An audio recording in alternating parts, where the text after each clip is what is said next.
Glória ao nome poderoso do Senhor. Vamos continuar meditando no nosso curso de meditação, cujo nome é Método de Estudo Bíblico Indutivo. É uma pena que muitos desistiram.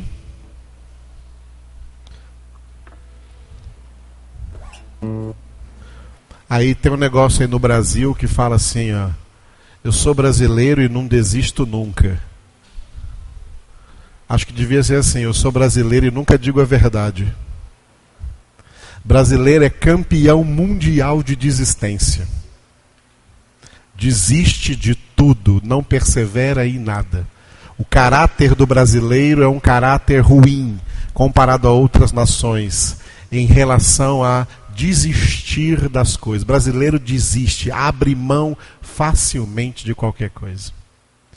E de coisas boas que poderiam trazer para ele algum fruto. Porque é precipitado e quer as coisas rápidas. E as melhores coisas da vida não são rápidas. Elas vêm devagar. Eu não tenho pressa, estou na presença do Senhor, tem pressa por aqui, ó. Os 5 passos que nós estamos meditando aqui, ó, desde o primeiro sábado de agosto, e nós vamos até o último sábado de dezembro, são 5 passos do método de estudo bíblico indutivo. Repita comigo, desde o primeiro até o 5º, diga: oração, observação, interpretação, avaliação, aplicação. Nós já vimos a oração e a observação, e nós estamos agora na interpretação. E lá dentro da interpretação, nós estamos aprendendo como interpretar o Antigo Testamento. O nosso principal foco de interpretação na Bíblia deve ser o Novo Testamento, viu, irmãos? Eu quero dar uma experiência para vocês, que é o que eu faço. Para cada vez que eu leio o Antigo Testamento, eu leio 4 vezes o Novo Testamento. Nós temos que ler o Novo Testamento mais que o Antigo, mas temos que ler também o Antigo, porque é palavra de Deus. Mas o Antigo Testamento, ele está na Bíblia para ser interpretado à luz do Novo Testamento. Essa é uma das regras de interpretações do Antigo Testamento. O Antigo Testamento está na Bíblia Sagrada exclusivamente para ser interpretado à luz do Novo Testamento. É o que nós temos aí no nosso slide de número 60. Nós temos até agora 62 slides. O slide de número 60 está escrito: interpretação especial do Antigo Testamento. E embaixo está escrito essa regra: o Antigo Testamento está na Bíblia Sagrada exclusivamente para ser interpretado à luz do Novo Testamento. Repitam vocês.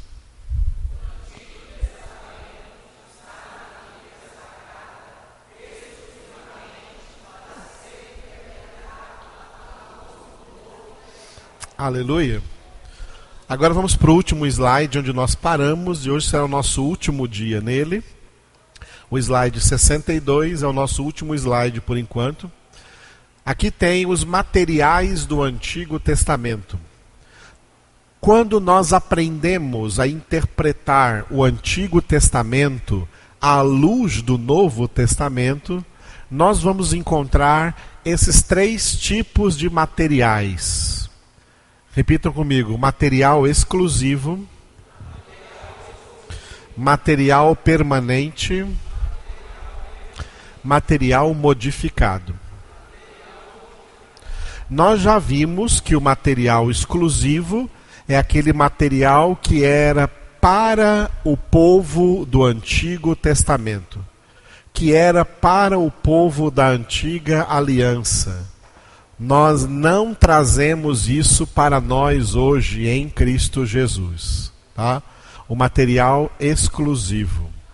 Ok? Era só para eles, era só para o antigo povo de Deus, chamado povo de Israel. No Novo Testamento, o novo povo de Deus se chama igreja. Não se chama Israel, se chama igreja. A aliança de Deus com Israel, amado, já acabou. Agora a aliança de Deus é com a sua igreja. Amém? A igreja de Cristo Jesus. Então o que era exclusivo da antiga aliança não vale mais na nova aliança. E nós demos aqui alguns exemplos nos 2 últimos sábados. O que é o material permanente? É aquele material que era para a antiga aliança, para o Antigo Testamento, e permanece ainda no Novo Testamento do mesmo jeito. Do mesmo jeito. Nós temos que discernir aquilo que era do Antigo Testamento e que permanece do mesmo jeito no Novo Testamento. Amém? Esse é o material permanente. Nós já vimos alguns exemplos. E o material modificado era aquele tipo de material que também é permanente, mas não do mesmo jeito. Por isso é chamado de modificado. Que no Antigo Testamento era de um jeito, mas no Novo Testamento ele permanece, mas de outro jeito. Ele foi modificado. Então nós temos que enxergar isso no Antigo Testamento, ao meditarmos no Antigo Testamento e interpretarmos o Antigo Testamento à luz do Novo Testamento. Amém, queridos? E olhe, isso aqui é uma coisa tão séria e as pessoas estão dormindo para essa seriedade. Porque a maioria, irmãos, é maioria mesmo, viu?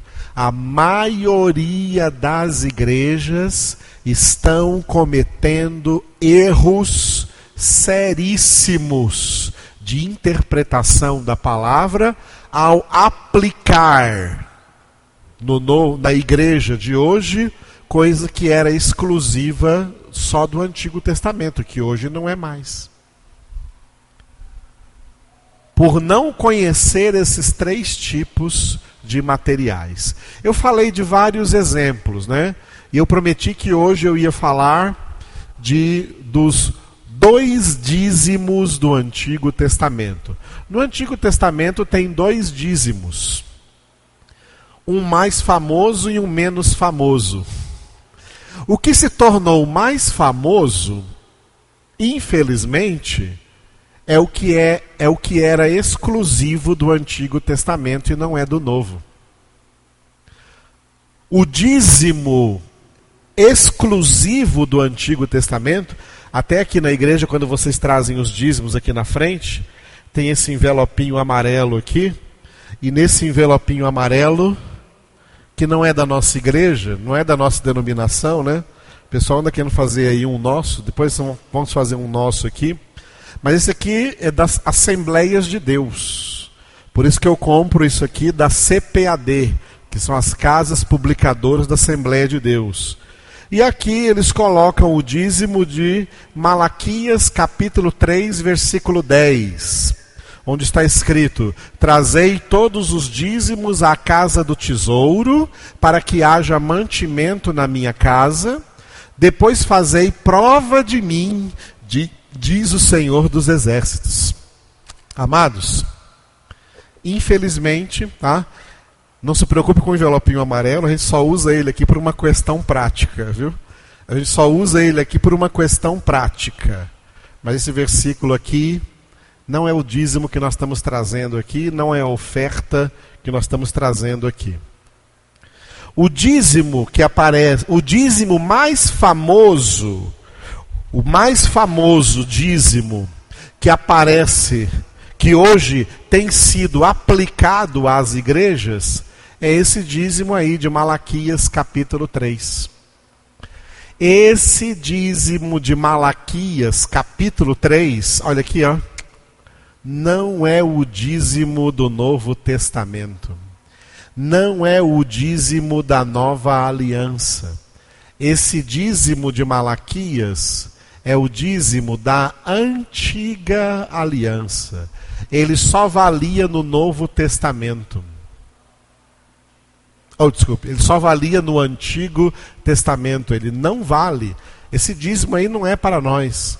Esse dízimo era para os israelitas que levavam esse dízimo no templo de Jerusalém e entregava esse dízimo aos sacerdotes levitas. Por isso esse dízimo é chamado de o dízimo levítico, instituído lá no livro chamado Levítico, na lei de Moisés no Monte Sinai. Esse dízimo era para entregar aos levitas. E eu já falei para vocês que os levitas é um material exclusivo do Antigo Testamento. Se no Novo não tem levitas, então ninguém entrega dízimo para levitas. Esse dízimo é do sacerdócio levítico. Abram comigo só para nós interpretarmos melhor esse texto, de Malaquias. Abre então aí no último livro do Antigo Testamento, Malaquias, no capítulo 3, aonde não se fala só... O livro de Malaquias não fala apenas de dízimos. Antes de lermos sobre os dízimos, nós precisamos entender o contexto do livro do profeta Malaquias, que tem apenas 4 capítulos. O livro do profeta Malaquias foi escrito anos depois da restauração do povo de Judá, quando eles voltaram do cativeiro da Babilônia. Lembram de Nabucodonosor? Da época de Daniel, dos 3 jovens da fornalha, quando todo o povo de Deus foi levado para a Babilônia. E lá na Babilônia eles ficaram escravizados durante 70 anos. E depois desses 70 anos, Deus os mandou de volta. Quando eles foram para a Babilônia, eles foram na época do profeta Daniel, na época do profeta Ezequiel, na época do profeta Jeremias. 70 anos depois, quando eles voltaram da Babilônia, eles voltaram na época dos profetas Ageu e Zacarias. E 3 livros importantes dessa época também foram os livros de Esdras, Neemias e Ester. Esses são os livros da época da restauração, quando Deus estava trazendo de volta o seu povo da Babilônia para voltar para a terra de Israel e os estabelecer lá. Quando eles voltaram da Babilônia, por um tempo eles foram fiéis a Deus. Por um tempo eles foram fiéis a Deus. Mas depois eles relaxaram e se tornaram infiéis a Deus em muitas coisas. E aí Deus mandou o último profeta do Antigo Testamento, Malaquias, para falar para eles todas as coisas que eles estavam sendo infiéis. E uma das coisas que eles estavam sendo infiéis era nos dízimos. Por isso, Malaquias 3:8, Deus faz uma pergunta assim: roubará o homem a Deus? Todavia, vós me roubais, e dizeis: em que te roubamos? E Deus responde: nos dízimos e nas ofertas. Com maldição sois amaldiçoados, porque a mim me roubais, vós, a nação toda. Trazei os dízimos à casa do tesouro, para que haja mantimento na minha casa. E provai-me nisto, diz o Senhor dos Exércitos, se eu não vos abrir as janelas do céu e derramar sobre vós bênção sem medida. Por vossa causa repreenderei o devorador, para que não vos consuma o fruto da terra. A vossa vide no campo não será estéril, diz o Senhor dos Exércitos. Amados, esse dízimo aqui é o mais famoso. É o que é pregado hoje na maioria das igrejas evangélicas. E esse dízimo aqui, ele era só para o Antigo Testamento. Ele não é para o Novo Testamento. Para o Novo Testamento é outro dízimo. Outro dízimo menos famoso. Quase ninguém fala dele. Mas é o do Novo Testamento. É o que nós fazemos. Vou falar dele já já. Primeiro vamos ver esse aqui. Ó. Olha só. Olha o que Deus diz para eles. Ó. Trazei os dízimos à casa do tesouro. Onde é a casa do tesouro? Era o templo de Jerusalém. Era a casa do tesouro. Está com letra maiúscula tesouro aí? A casa do tesouro era o templo de Jerusalém. O templo de Jerusalém foi aquele templo que Jesus disse assim, ó, não ficará pedra sobre pedra. E a profecia de Jesus se cumpriu no ano 70 da era cristã. Ano 70 depois de Cristo, Jerusalém foi invadida e o templo foi destruído, a casa do tesouro, essa casa do tesouro aqui foi destruída. O templo foi destruído. Sabe por que o templo foi destruído? Porque aquele templo, ele foi concedido só para o Antigo Testamento. O templo não é um material do Novo Testamento. O templo também é exclusivo do Antigo Testamento. No Novo Testamento não existe templo. Por isso Jesus não mandou construir nenhum templo, os apóstolos não mandaram construir nenhum templo. Durante os 2 primeiros séculos, o cristianismo funcionou muito bem, obrigado. Funcionou com bispos, pastores, diáconos, presbíteros. As igrejas eram muito bem organizadas em todos os lugares e não tinha templo, porque templo é um material exclusivo do Antigo Testamento. Só começou a existir templos no cristianismo quando a igreja de Roma se fechou com o Império Romano e se tornou uma igreja rica e começou a construir templos cristãos de pedra.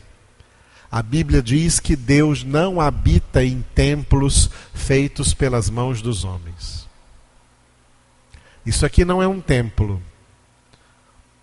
Isso aqui é um galpão que a gente aluga para a gente se reunir, só porque é um espaço maior para a gente reunir. Isso aqui não é um templo.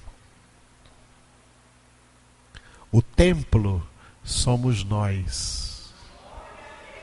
A Bíblia diz, vós sois o templo de Deus. Deus não mora, não habita em templos de pedra. Pode esquecer. Entenderam? Esse dízimo era para trazer lá no templo, porque o templo era do Antigo Testamento, era da casa deles, a casa do tesouro, para que haja mantimento na minha casa, para que houvesse mantimento lá naquela casa. Os sacerdotes viviam disso, os levitas viviam disso. E aí Deus fala assim, ó, uma coisa muito usada hoje, cuidado, amados, cuidado com isso que vem agora. Provai-me nisto, diz o Senhor dos Exércitos. Amados, no Novo Testamento, ninguém põe Deus à prova. E no Antigo Testamento, Deus abriu para eles uma exceção, para eles porem Deus à prova nisto, na entrega dos dízimos. Não em outras coisas. Provai-me nisto. Deus abriu uma janela para eles provarem a Deus nisto. No Novo Testamento, você pode ler de Mateus até Apocalipse, ninguém põe Deus à prova. Se alguém fizer isso, está pecando.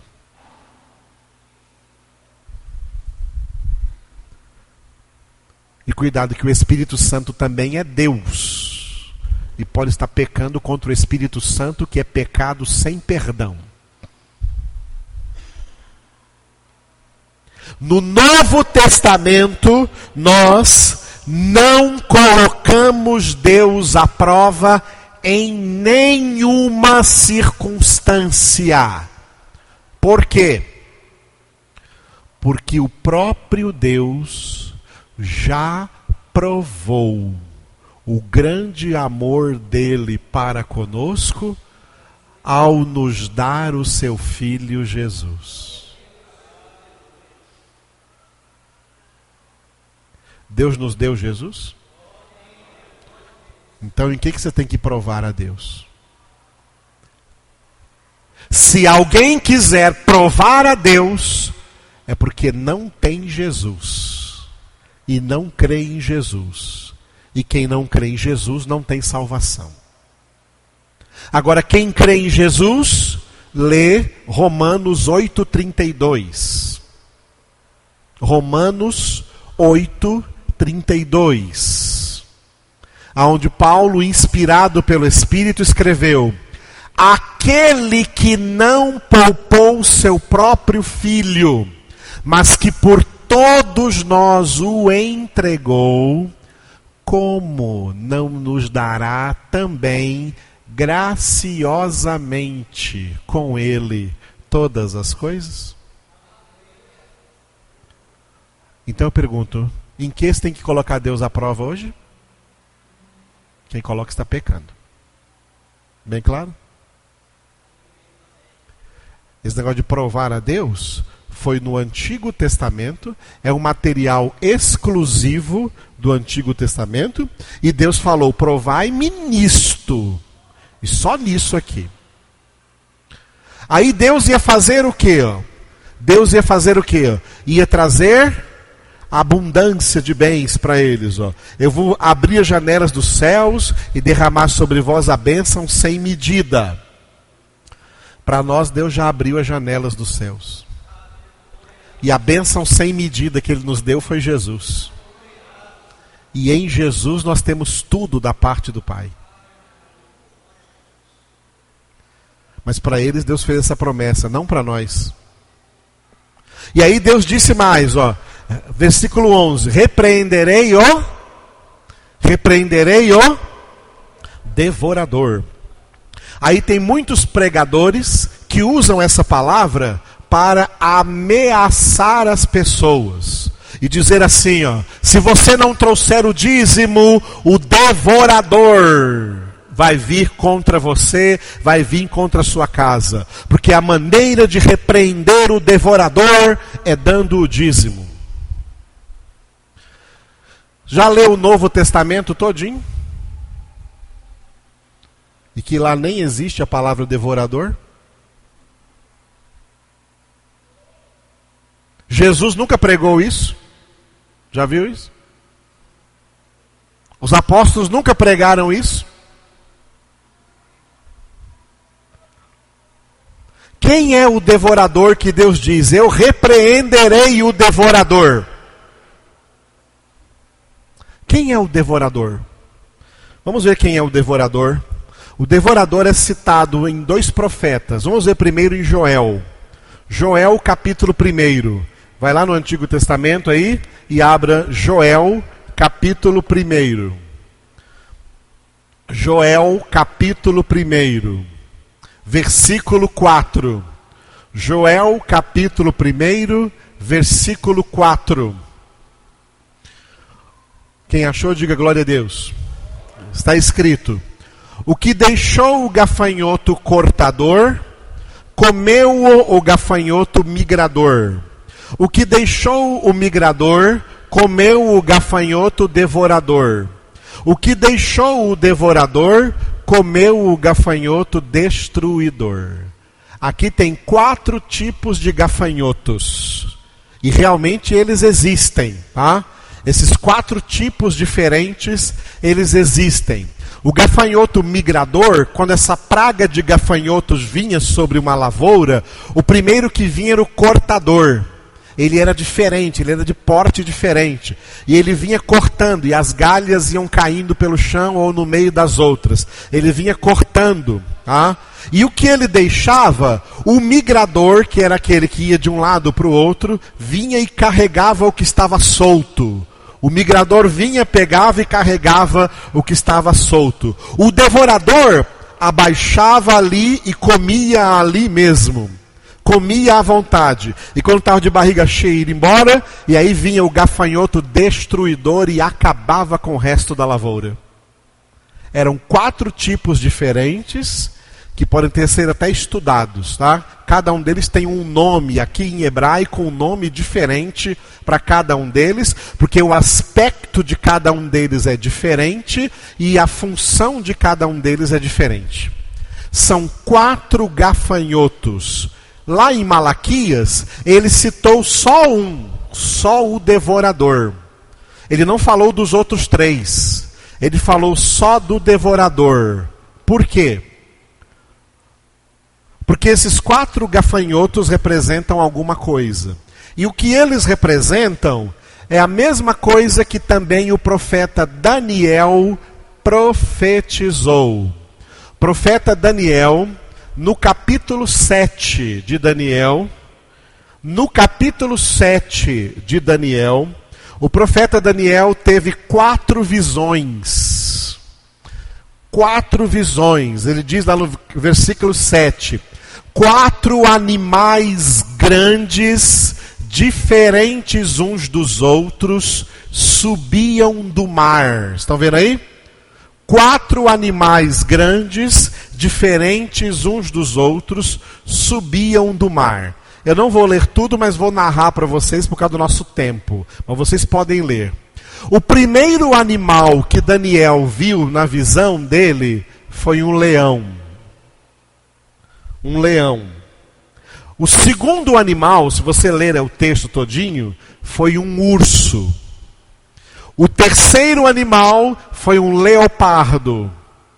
E o quarto animal ele chamou apenas de animal, porque ele não tinha nenhuma semelhança com a fauna, com os animais da fauna conhecidos. Era como um monstro. O quarto e último animal. Para interpretarmos Daniel e interpretarmos Joel, nós temos que juntar os dois, porque os dois têm a mesma interpretação. O leão de Daniel é o primeiro gafanhoto de Joel, que é o gafanhoto cortador. O leão de Daniel é o gafanhoto cortador de Joel. E eles já representaram, atenção, para nós hoje não representa nada. Para nós no Novo Testamento não representa nada. Eles representaram no passado a Babilônia, que através de Nabucodonosor veio e levou o povo de Judá, o povo de Deus, cativo, como eu já disse, por 70 anos na Babilônia. O leão de Daniel e o gafanhoto cortador de Joel era a Babilônia, que já fez o estrago que era para ter feito. O segundo animal que Daniel vê, e é um urso, ele representa o segundo gafanhoto de Joel, que é o migrador. Esse urso de Daniel, gafanhoto migrador de Joel, foi a antiga Pérsia, o Império Medo-Persa. Quem assistiu a trilogia Senhor dos Anéis, era aquelas pessoas ali, o império da Média e da Pérsia. Esses exércitos vieram e derrubaram a dinastia de Nabucodonosor na Babilônia, tomaram a Babilônia, e como o povo de Israel estava na Babilônia, esse povo de Israel passou a ser subserviente aos persas. Eles representam o urso de Daniel e o gafanhoto migrador de Joel. O terceiro animal de Daniel é um leopardo. E o terceiro gafanhoto de Joel é o devorador, que é o único que foi citado em Malaquias. Eu repreenderei o devorador. Esse leopardo, esse gafanhoto devorador, representa a Grécia. Quando terminou o Antigo Testamento, o povo de Deus, mesmo depois que voltaram da Babilônia, permaneceram subservientes ainda à Pérsia. Mas o poder dos persas decaiu, enquanto que o poder da Grécia se levantou na época de Alexandre Magno, Alexandre o Grande. E eles conquistaram grande parte daquele antigo mundo, e eles conquistaram também o povo de Israel por 100 anos. Por um século, a Grécia dominou sobre a nação de Israel, e foi nesse século que os judeus que falavam língua hebraica e aramaica aprenderam também a falar a língua grega, e isso foi tão forte para eles que eles traduziram nessa época o Antigo Testamento do hebraico para o grego. E o Novo Testamento foi escrito em grego, porque a língua grega se tornou uma língua fluente em Israel por causa da conquista dos gregos. Deus havia dito para eles que se eles corrigissem os erros deles, os erros que Deus colocou no livro do profeta Malaquias, se eles tivessem ouvido o profeta Malaquias e se corrigido, Deus falou assim: eu repreenderei o devorador. A Grécia não ia tomar a nação de Israel se eles obedecessem a Deus. Mas eles não obedeceram. E Deus não repreendeu o devorador. A Grécia veio e tomou Israel por um século. O quarto animal de Daniel, que não tem representação com nenhum animal da fauna, apenas um animal, é um monstro, tá? O quarto animal de Daniel, ele é o quarto gafanhoto de Joel, que é o destruidor. Esse gafanhoto destruidor e o animal é o Império Romano. O Império Romano, que 200 anos antes de Cristo tomou o poder de Israel, que estava com os gregos perderam o poder para os romanos, porque o Império Romano, o Império de César Augustus, cresceu e começou a dominar o mundo inteiro e tomou a nação de Israel. Quando Jesus nasceu, a nação de Israel estava debaixo do Império Romano. E é por isso que os israelitas, que falavam hebraico, falavam aramaico e também tinham aprendido a falar o grego, aprenderam também a falar o latim. E falavam fluentemente em latim, porque o latim era a língua oficial do Império Romano. Por isso, quando Jesus foi crucificado, estava lá uma plaquinha escrita: Jesus Nazareno, Rei dos Judeus, em aramaico, em grego e em latim. Porque todo mundo que passava por ali conhecia essas 3 línguas. Em hebraico não era preciso escrever, porque o hebraico é muito parecido com o aramaico. Então estava escrito na cruz de Jesus em aramaico, em grego e em latim. Porque essas nações dominaram sobre o povo de Israel. E esse animal de Daniel e o gafanhoto destruidor, ele é diferente dos outros 3. Diferente dos outros 3. Porque os outros 3 tiveram um início de domínio e um fim de domínio. Mas o Império Romano continua dominando na terra através do catolicismo romano até a guerra do Armagedon, no final da grande tribulação. Por isso esse animal monstruoso, o Império Romano, que depois se tornou, entre aspas, o chamado Santo Império Romano. Ele é o gafanhoto destruidor, que destrói a fé evangélica, que destrói a doutrina evangélica e ensina o povo a adorar ídolos. Vocês viram, amados? Nós pegamos 2 textos, melhor, 3 textos do Antigo Testamento. Daniel, Joel e Malaquias. Para você entender quem era lá em Malaquias o devorador. Tudo isso já passou. Tudo isso já passou. Nada disso é para nós, porque para nós é Jesus. E Jesus disse assim, ó, o meu reino não é deste mundo. Por isso Jesus não está nem aí para os homens que pensam que dominam o mundo. Tá? Para as nações que pensam que dominam o mundo.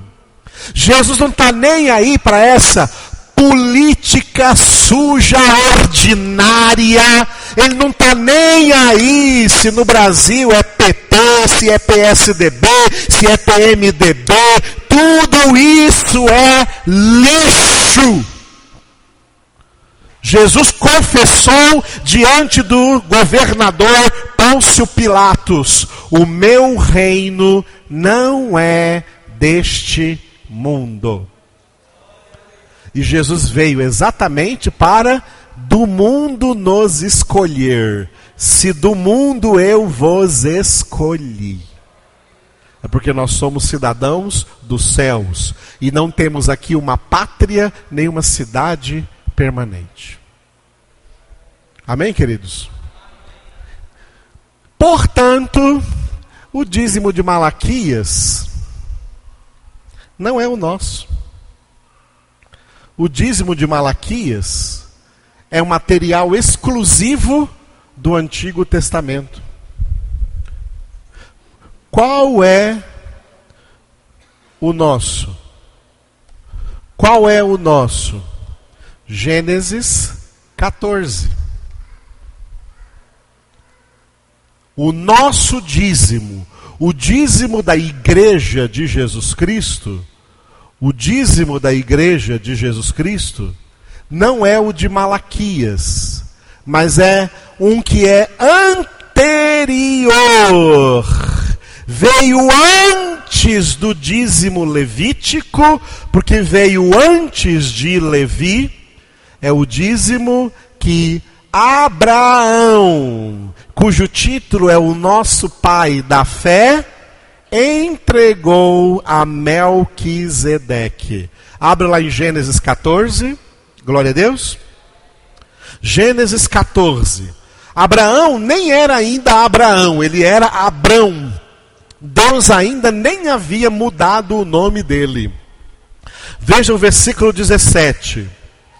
Após voltar Abrão de ferir a Quedorlaomer, e aos reis que estavam com ele, saiu-lhe ao encontro o rei de Sodoma, no vale de Savé, que é o vale do rei.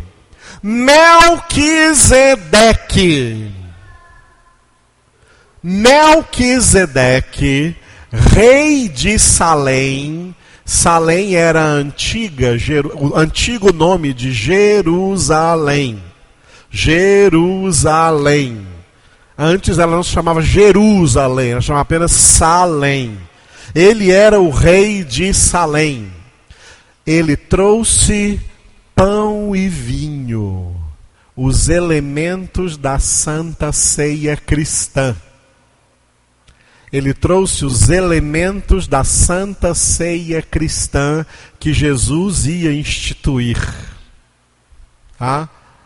E ele era, quem era Melquisedeque? Ele era sacerdote do Deus Altíssimo. Mas ele não era israelita.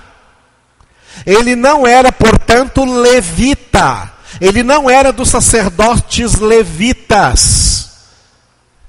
Ele nem era descendente de Sem, não era do povo semita, não era descendente de Abraão. Ele era dos povos cananitas. Se ele era o rei de Salém, que era a antiga Jerusalém, aquele território da antiga Jerusalém, nessa época de Abraão, pertencia aos cananitas chamados Jebuseus. Os Jebuseus dominavam aquela região. Melquisedeque era o rei deles. Portanto, Melquisedeque era gentil, não era israelita. E ele foi levantado por Deus, porque nenhum sacerdote verdadeiro a si mesmo se faz sacerdote. É Deus quem o faz. Deus fez esse homem um sacerdote do Deus Altíssimo. E por isso ele não saiu na guerra contra Abraão.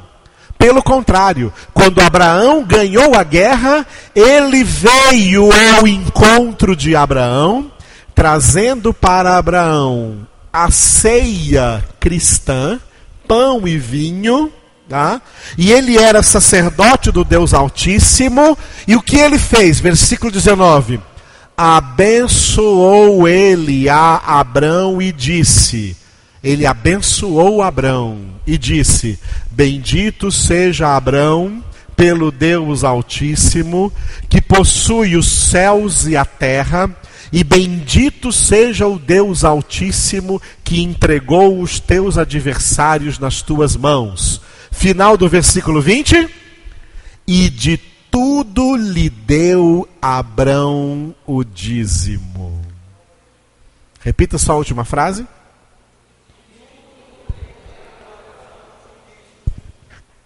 Esse é o nosso dízimo. Melquisedeque, aqui, representava Jesus. Por isso que o Pai disse a Jesus, tu és sacerdote para sempre, segundo a ordem de Melquisedeque.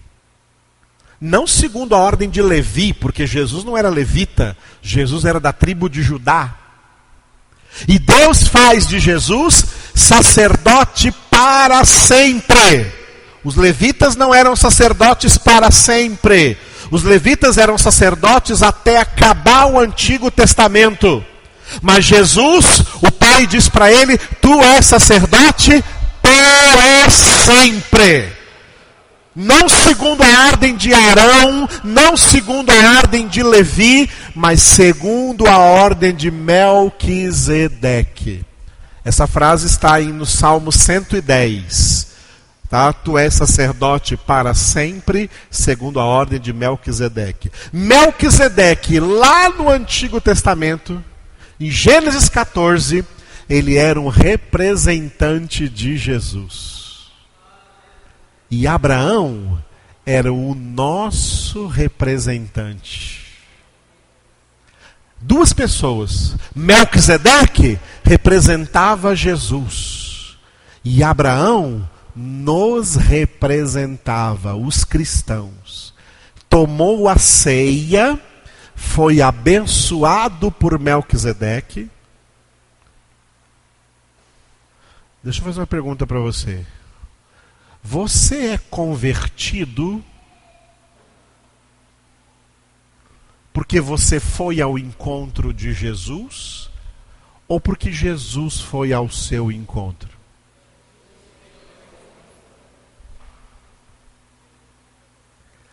Só é convertido aquele que Jesus foi ao encontro dele.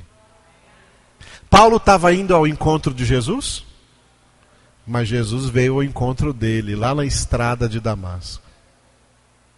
Olha o versículo, o versículo 18, diz que Melquisedeque, rei de Salém, trouxe pão e vinho. Ou seja, Melquisedeque é que veio ao encontro de Abraão. Por isso ele representa Jesus.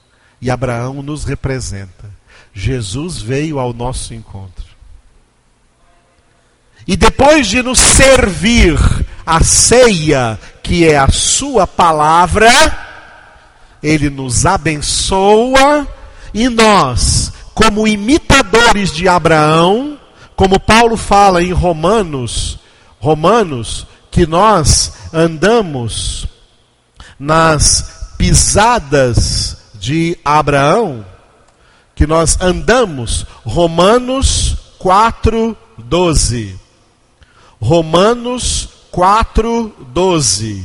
Ele chama Abraão de pai da circuncisão, isto é, daqueles que não são apenas circuncisos, mas também andam nas pisadas da fé que teve Abraão, nosso pai, antes de ser circuncidado. E antes de ser circuncidado, uma das pisadas de fé de Abraão, um dos atos de fé de Abraão, foi dar o dízimo a Melquisedeque. Nós andamos, Romanos 4:12, nas pisadas de Abraão. Esse é o dízimo que nós trazemos. Esse é o dízimo e ofertas que nós trazemos. Nós trazemos a Jesus. Nós trazemos a pregação do seu evangelho. Aleluia. E a palavra dízimo, ela significa em hebraico, é uma palavra hebraica, que significa 10, é o número 10. É 10%, o dízimo é 10% da sua renda. A palavra dízimo realmente é 10. É 10%. Ok? Só que o dízimo que Abraão deu, deixa eu perguntar para vocês.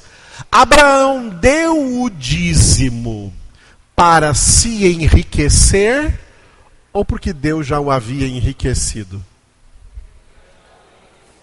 Por que as pessoas estão dando o dízimo hoje para enriquecer? Dê o dízimo que você vai prosperar. É exatamente o contrário. Foi depois de Abraão prosperar que ele deu o dízimo. Ele não deu o dízimo para prosperar. Nós não damos o dízimo ou oferta no intuito de receber outra coisa. Essa motivação está errada. A motivação do dar, a motivação do ofertar no Novo Testamento foi aquela que Jesus disse: dai sem daí esperar nada em troca. Nós não damos dízimos e ofertas esperando receber. Não, Senhor. Nós damos dízimos e ofertas porque mais do que tudo isso, Deus já nos deu o seu Filho Jesus. Portanto, a nossa dádiva, a nossa oferta, é oferta de gratidão. é oferta de ações de graças. Não esperando nada em troca, mas apesar de não esperarmos nada em troca, a lei da semeadura continua valendo. E nós acabamos recebendo muito de Deus. Porque Deus ama quem dá com alegria. Ok, amados? Tem gente que fala assim, ó, que o dízimo é um investimento. Vamos investir no reino dos céus. Isso é mentira. Mentira. Investimento é uma palavra do capitalismo, do materialismo. É uma palavra da economia mundial. É uma palavra, portanto, secular. É um critério mundano. Investimento, você investe na poupança, você investe num financiamento, você investe lá num fundo qualquer para ganhar mais, ganhar com juros. O reino dos céus não precisa de investimento, porque ele não é desse mundo. O meu reino não é desse mundo. O dízimo é uma dádiva. Através dos dízimos e das ofertas, nós aprendemos a dar. E assim, como Paulo disse em Efésios 5:1, sede imitadores de Deus. Deus deu o melhor para nós. Pelos dízimos e ofertas, nós aprendemos também a dar. Aleluia? Aprendemos a dar. Esse é o dízimo, que é um material permanente. O dízimo de Malaquias, material exclusivo. Dízimo de Abraão, dado a Melquisedeque, material permanente. Melquisedeque é Jesus. Abraão somos nós. Nós damos a Jesus a pregação do seu evangelho, para que essa pregação continue sendo frutífera na face da terra. Foi bem entendido isso? Eu não falei tudo não, viu, irmão? Eu só resumi para vocês. Tem muito mais coisa para falar sobre isso, eu só resumi para vocês entenderem o que é material exclusivo e o que é material permanente. E eu creio que através dessa palavra você já compreende melhor. Amém?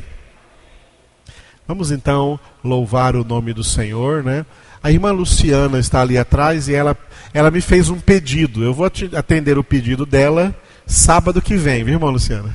Sábado que vem. Ela pediu que eu trouxesse para vocês, para nós aqui na igreja, para todo mundo, a interpretação bíblica correta acerca da prática do jejum.